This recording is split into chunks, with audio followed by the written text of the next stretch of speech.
به رنج و جفا صاحبی عنوان نشوی، بر تحت روی ولی سلیمان نشوی.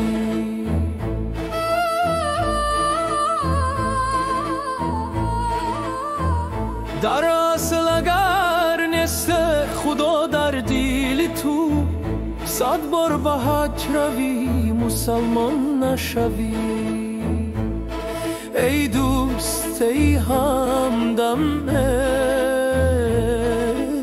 حبیب،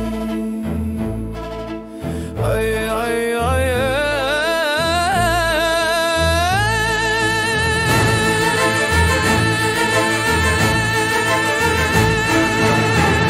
دیگر مردانی صاحب دل دولت رو نمیجویند، شرف رو برده از خاطر شرافت رو نمیجویند.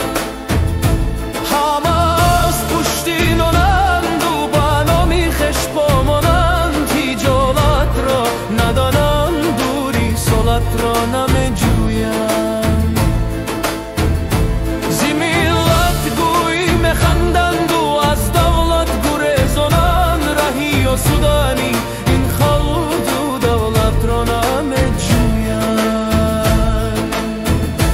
بزرگان به هدف اینک، ستورگان به طرف اینک، چرا راهی نجات از این جهالت را نمیجویند.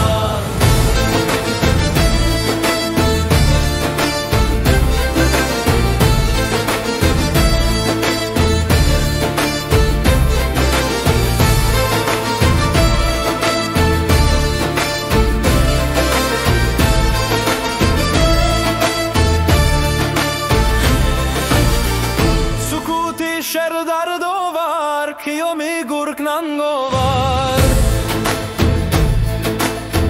در این رو بسر و مردم حقیقت را نمیجویند. گروری مرد رو پرسم سراغیش کرا گیرم، در این بازاری پر حیله صلت را نمیجویند.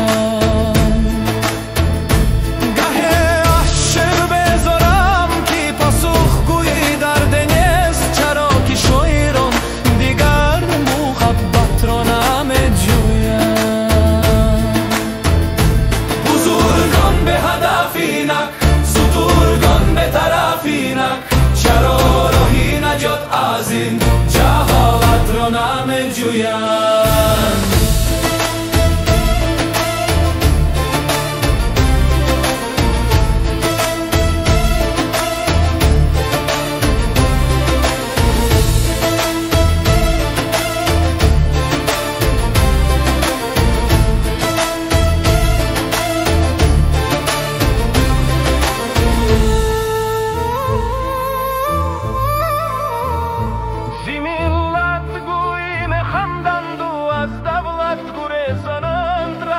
سودانی این خلق و دولت را نمیجویند.